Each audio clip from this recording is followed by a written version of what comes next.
తెలంగాణ తల్లి విగ్రహ రూపకల్పనపై శాసనసభలో ముఖ్యమంత్రి గారి ప్రకటన సందర్భంగా చర్చకు అవకాశం ఇచ్చిన అధ్యక్షుల వారికి ధన్యవాదాలు తెలియజేస్తూ, ముందుగా మహాకవి దాశరథి గారు అన్నట్టు నా తెలంగాణ కోటి రతనాల వీణ. ఆ రోజు కోటి మంది ప్రజలే ఉండే తెలంగాణలో, ఇవాళ 4 కోట్ల మంది ప్రజలయ్యారు. కానీ కొన్ని సమస్యలు ఉన్నాయి. కొన్ని వెనుకబడ్డ ప్రాంతాల మీద తీవ్రమైన వివక్ష చూపిస్తుంది ప్రభుత్వం అనేది నేను చెప్పదలుచుకున్నా. దాంట్లోకి తర్వాత పోతగాని మనం మన సంస్కృతికి అద్దం పడుతూ ప్రశాంత వదనంతో మెడకు కంటే గుండు పూసల హారంతో చెవులకు బుట్టకమ్మలతో ముక్కు పుడకతో తయారైంది తెలంగాణ తల్లి అని చెప్పుకుంటున్నారు. నేనేమంటున్నా అంటే, మీరు హామీలు ఇచ్చారు, చాలా హామీలు ఇచ్చారు. కళ్యాణ లక్ష్మి సందర్భంగా తులం బంగారం కూడా ఇస్తామని మీరు హామీ ఇచ్చారు. ఒకవేళ మీరు అంటే నేను ఎందుకు చెప్తున్నా అంటే, సరే ఓకే ఓకే మీకు అది ఇష్టం లేదు, ఓకే పక్కన పెడతా, వేరే విషయం మాట్లాడదాం, పక్కన పెడదాం. నేను I don't want to yield అధ్యక్ష దాంట్లో బోధచ్చుకో. సరే సరే, I can control my self. మేమేం ఆశించినామంటే 10 సంవత్సరాల్లో టిఆర్ఎస్ ప్రభుత్వ పాలనలో తెలంగాణ రాష్ట్రం చిన్నాభిన్నమైంది, ఆర్థికంగా విధ్వంసానికి గురైంది, అందరూ ఒప్పుకోవాల్సిన విషయమే కదా. కానీ ఈ సంవత్సర కాలం పాటులో ప్రక్షాళన జరుగుతుంది, రిపేర్ జరుగుతుంది, ఓవర్హాల్ జరుగుతుంది అని ఆశించినాం. కానీ అటువంటి చూచాయలు కూడా ఇవాళ కనిపించట్లేదు అధ్యక్ష. కాబట్టి తప్పకుండా ఈ విషయంలో మీరు ఇక్కడనే ఆగిపోవద్దు.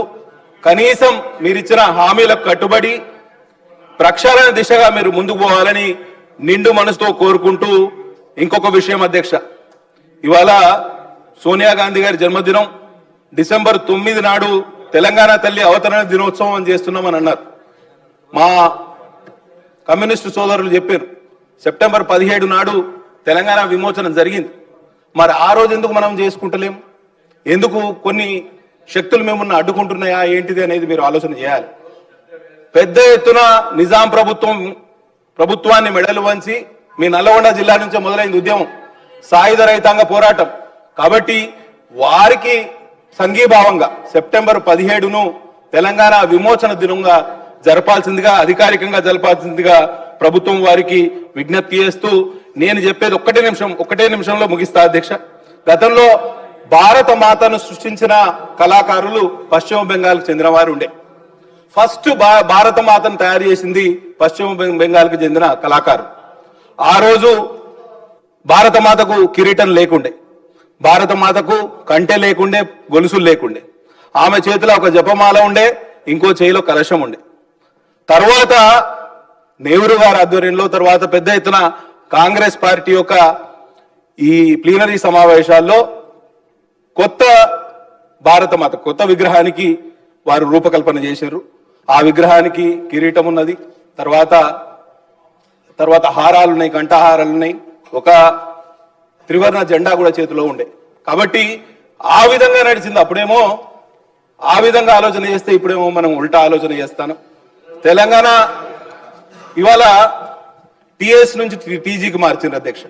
ఇవాళ టీజీకి మార్చారు, తెలంగాణ విగ్రహాన్ని మారుస్తున్నారు. కేవలం విగ్రహాలు మార్చడం వలన, లేకపోతే పేర్లు మార్చడం వలన మనం ముందుకు పోతానం అనుకుంటే మనం తప్పు చేసిన వాళ్ళం అధ్యక్ష. కాబట్టి తప్పకుండా మీరు నిజంగా ప్రక్షాళన చేయాలనుకుంటే 4 కోట్ల తెలంగాణ ప్రజల బతుకులు బాగుపరిచే ఏర్పాటు చేయండి. కాబట్టి విగ్రహం అనేది గతంలో లేదు, అధికారికంగా మార్చడమే తప్పుడు ప్రచారం చేయొద్దని గౌరవ సభ్యుని కోరుతాను. నూతనంగా తెలంగాణ ప్రభుత్వం పక్షాన అధికారికంగా శాసనసభ ద్వారా తెలంగాణ సచివాలయంలో పెడుతున్నటువంటి విగ్రహం ఇది. మార్చడం అవును, ఆనాడు తెలంగాణ ఉద్యమంలో మీరు మాట్లాడేటప్పుడు ఎట్లా మాట్లాడాలంటే, టీజీ అని ఉంటే గుండెలల్లా టీఎస్ అని రాసుకుని తప్పు, మీరు మార్చడం సక్రమని ఆమోదింపు ప్రశంసించారు. అది తీసుకొని మళ్ళీ మార్చడం అంటారు. గీతం లేకుండే, విగ్రహం లేకుండే తెలంగాణ ప్రజల ఆకాంక్ష టీజీ. టీఏసీ మార్చుకున్నారు. దాన్ని ఇప్పుడు మళ్ళీ మీరు ఏం మాట్లాడుతున్నారు? మరి అంతే జనరల్ గా ఇతర ఒకటే ఐడియా ఉందా? ఇప్పుడైనా కనీసం వాస్తవిక మాట్లాడే ప్రయత్నం చేయండి.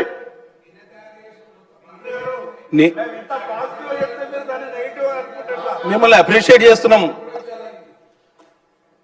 కేవలం ఒక సంవత్సర కాలం పాటులో మీరు చేసిన తప్పులను సరి చేసుకోకపోగా ప్రజలకు మీరు విషయాలను గౌరవ మంత్రివర్యులు శ్రీ దామోదర్ రాజనరసింహ గారు.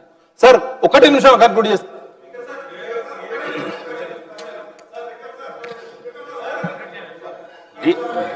డీవియేషన్ కాకుండా ముఖ్యమంత్రి ప్రకటనపై క్లారిఫికేషన్ చెప్పండి. డీవియేషన్ అన్నారు, నేను ఒప్పుకున్నా, నేను ఒప్పుకున్నా, డీవియేషన్ కాలేదు. నేను గ్రౌండ్ రియాలిటీ నుంచి 2 విషయాలు చెప్పదలుచుకున్నా. 4 కోట్ల తెలంగాణ ప్రజలు ఇవాళ సంవత్సర కాలం కాంగ్రెస్ ప్రభుత్వం ఏర్పాటైనాక తీవ్ర నిరాశ నిస్పృహల్లో ఉన్నారు అధ్యక్ష. చాలా ఇబ్బందుల్లో ఉన్నారు. వారిని ఆదుకునే ప్రయత్నం మనం తప్పకుండా చేయాలి. సరే, తెలంగాణ తల్లి ఆవిష్కరణ మమ్మల్ని పిలిచిండ్రు. తెలంగాణ తల్లి రూపకల్పనలో కూడా ఉత్తమ్ కుమార్ రెడ్డి గారు ఇదే సభలో ఉన్నారు. వారు ప్యాడీ ప్రొక్యూర్మెంట్ పాలసీ తీసుకురాచే ప్రయత్నంలో మమ్మల్ని అందరినీ పిలిచారు. అఖిల పక్షాన్ని పిలిచారు, ఉత్తర ప్రత్యుత్తరాలు నడిపారు. వారి కార్యాలయం నుంచి మాకు చాలా ఫోన్లు కూడా వచ్చినాయి. అదే ఒరవడిలో ఇవాళ మాకు కొంత సమాచారం ఇచ్చి మా సూచనలు సలహాలు కూడా తీసుకుంటే అఖిల పక్షాన్ని ఏర్పాటు చేస్తే ఈ విషయంలో మేము కూడా చొరవ తీసుకునేవాళ్ళం. కానీ ఇవాళ మా పైన మొత్తం తెలంగాణ సమాజం మీద రుద్దే ప్రయత్నం చేస్తున్నారు. అది కొంత ఆక్షేపణీయమని తెలియజేస్తూ, అట్లే డిసెంబర్ 9 మీ నాయకురాలి యొక్క జన్మదినం, దాన్ని కూడా అవతరణ దినోత్సవంగా చెప్పే ప్రయత్నం కూడా చేస్తున్నారు. పార్టీకి సంబంధించిన విగ్రహం గతంలో ఉండేది అని మంత్రి గారు చెప్తారు అధ్యక్ష. పార్టీకి సంబంధించిన విగ్రహం గతంలో ఉన్నది, విగ్రహం పార్టీకి సంబంధించిందని చెప్తారు. ఇట్లా ప్రభుత్వం మారినప్పుడల్లా విగ్రహాలు మార్చుకుంటా పోతే, పేర్లు మార్చుకుంటా పోతే ఎక్కడికి పోతాం? ఒకసారి ఆలోచన చేయాలి. కాబట్టి ప్రజాదరణ మినిస్టర్ గారు మా సోదరు